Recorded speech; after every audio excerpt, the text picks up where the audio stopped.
Hello, nandito naman po ang inyong kaibigan na si Mr. Jovenal Narcisse at nandito ako ngayon sa aking backyard dito sa lugar ko at ako ay naglalakad. Isang oras na ako naglalakad ngayon at ito ang ginagawa ko halos araw-araw dito sa lugar ko at yan ang exercise ko. Lakad ng lakad, umaabot ng mula 1 oras hanggang 2 oras sa paglalakad. Yung isang ikot ko dito 500 meters at 2 ikot ko dito ay 1 kilometro, kaya magandang exercise ito. Nag-exercise ako dito ng umaga at saka hapon kung hindi pa mainit ang panahon. So tuloy-tuloy lang po ang exercise ko ngayon dito sa lugar ko. At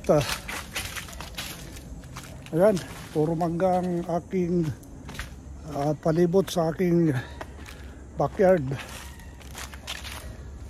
Dati marami akong tanim dito, pero dahil sa mainit na panahon ay hindi ko munang pinagpatuloy. Pero marami akong mga luya dito, luyang dilaw, mga yug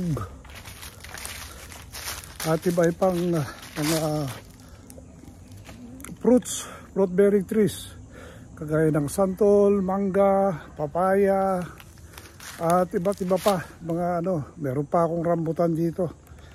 Pero dahil mainit ang panahon medyo naglalantahan na sila.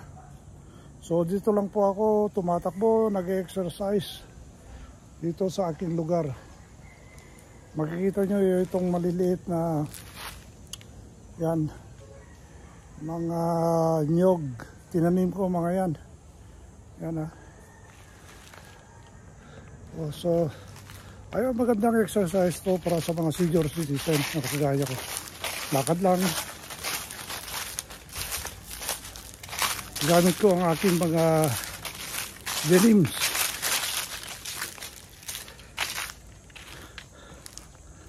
At makikita nyo, yan,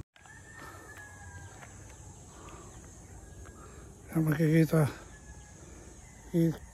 nyo, gamit ko denims, saka yung boots ko, ayun, makikita yung boots, yan.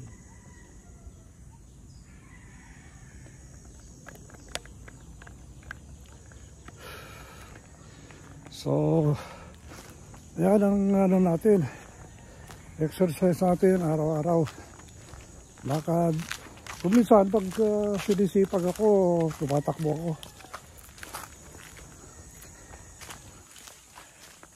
Tagaktak ang pawis ko dito ngayon dahil kahit ganitong hapon na mainit pa rin. Ayan.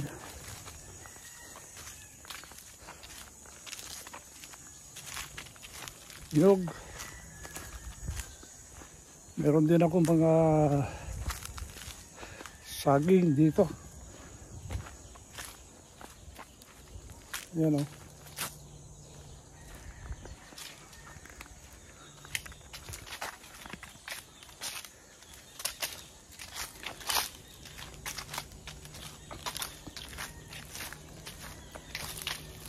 maganda po sa endurance ito at saka sa puso.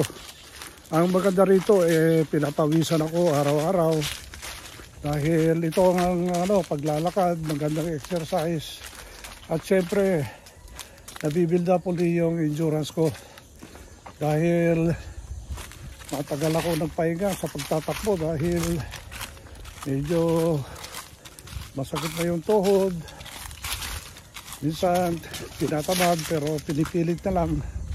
Pero ngayon naman to, part ng aking exercise saka part ng YouTube content ko ito dahil rekomendasyon ko at saka suggestion ko sa mga kasama ko mga senior citizen, dapat lakad-lakad para magkaroon ng exercise. Ano po?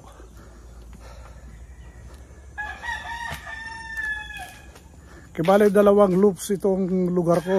O, parang parang 8-8 ang dating dito eh.